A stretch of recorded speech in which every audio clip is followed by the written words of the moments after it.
আসসালামু আলাইকুম। সবাই কেমন আছেন? আশা করি সবাই ভালো আছেন। তো আমি মূলত বেশি একটা ভালো নেই। সবাই ভিডিওতে দেখতে পাচ্ছেন কি একটা অবস্থা, মানে বুক ভরা কষ্ট নিয়ে আজকে ভিডিওটা নিয়ে হাজির হয়েছি। তো আমার খামারের মানে সবগুলা পাখি মরে গেছে, ধীরে ধীরে সবগুলা পাখি মরে যায় 2 দিনের ভিতরে। তো আসলে মূলত আমার খামারে কি হয়েছিল, কেমনে পাখিগুলো মারা গেছে, তো সবাই ভিডিওটা ফুল ভিডিওটা সবাই দেখবেন না টেনে। অনেক কিছু অনেকে জানতে পারবেন, শিখতে পারবেন যারা খামারি আছেন কোয়েল পাখির। তো মূলত আমার পাখিগুলো আমি জিরো বয়সের পাখিগুলো আনছিলাম, জিরো বয়স থেকে আমি পালতেছিলাম। মূলত আমার জানার মতো পাখিগুলো কোনো রোগ ফেরা কোনো কিছু হয় নাই। আমি সঠিকভাবে মানে বিভিন্ন ডাক্তার, বিভিন্ন খামারি, বড় বড় খামারিদের সাথে আমি যোগাযোগ রাখছিলাম। যোগাযোগ রাখা মানে বিভিন্ন রকমের মেডিসিন প্রয়োগ করতেছিলাম, মানে কোনো রোগ ফেরা আমার জানা মতো নাই বাচ্চাগুলার। তো 42 দিন বয়সের দিনে হঠাৎ করে একদিন রাত্রে 2টা পাখি মরে যায়। তারপরে পরের দিন সকালবেলা আরও 7-8টা পাখি মরে যায় সারা। তো আমি আসলে বুঝতে পারতেছিলাম না যে কী করব। চোখের সামনে আমার স্বপ্নগুলো এভাবে ধ্বংস হয়ে যাইতেছে। মানে কোনো একটা রোগ ফেরা থাকলেও মনটাকে বোঝাইতে পারতাম যে এগুলো কোনো রোগ হয়েছে। আসলে মূলত কোনো রোগই হয় নাই।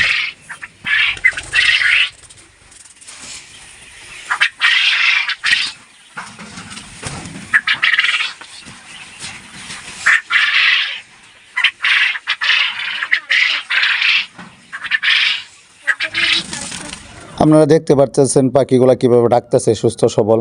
তো ওই পাখিগুলা এভাবে হঠাৎ করে মরে যাওয়ার কারণটা কি আমি আসলে কোনো কিছুই বুঝতেছিলাম না। তো অনেকেই বলতেছিল যে এলাকার মানুষ, বিভিন্ন মানুষের চোখ নজর খারাপ এরকম হয়ে থাকে। তো আসলে এটা আমি বিশ্বাস করি আসলেই, যে নবীজি ওটা বলে রাখছিল যে আছে যে মানুষের নজর এরকম খারাপ শিশু থেকে মানে অনেক কিছু মানুষের নজর দিয়ে নষ্ট করে ফেলে।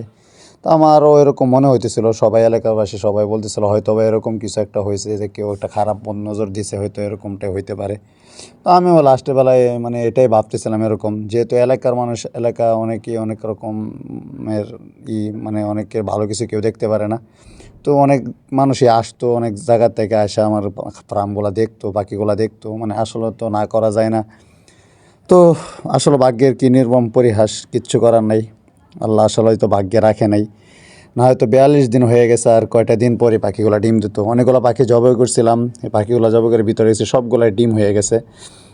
সবগুলা পাখি হয়তো কিছুদিন পরে ডিম দিত। তো ছেলে পাখিগুলা বিক্রি করে দেওয়ার চিন্তা ভাবনা ছিল। তো মূলত এখানে 700+ পাখি ছিল। তো একটা পাখি যদি আপনারা জানেন যে ডিম পাড়া পাখি 120 টাকা, 30 টাকা, 150 টাকাও বিক্রি হইতেছে এই শীতে। তো 100 টাকা করে ধরলেও পাখিগুলো আপনার প্রায় 700 পাখি, প্রায় 70,000 টাকা। 70,000 টাকা তো মূলত এটা ফ্যাক্ট না, 70,000 টাকার বেশি সম্পদ এখানে ছিল।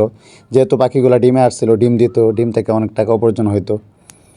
তো আমার এখানে এই প্রজেক্টটাতে মোটামুটি প্রায় লাখ টাকা ছুঁই মানে আমার মানে এখানে লসের সম্মুখীন হয়েছি আমি। তবে অনেক বড় একটা ধাক্কা খাইছি।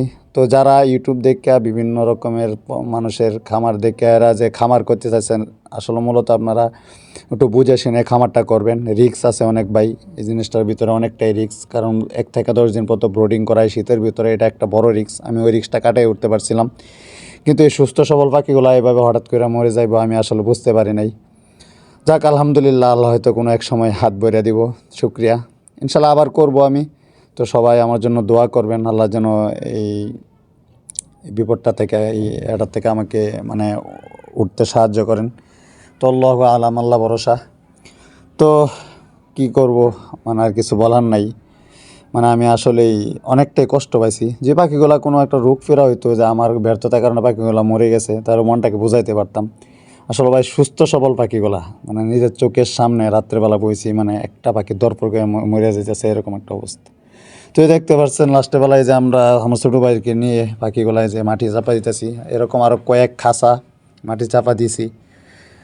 মানে সবগুলাই মরে গেছে, কিছু এক দৃশ্য ছিল, তারপরে মানুষ এগুলা দিয়ে দিছি গুস্তের জন্য, ওরা জবাই করে খাইছে এলাকাবাসী মানুষ। তো সবাই দোয়া করবেন আমার জন্য। আসসালামু আলাইকুম।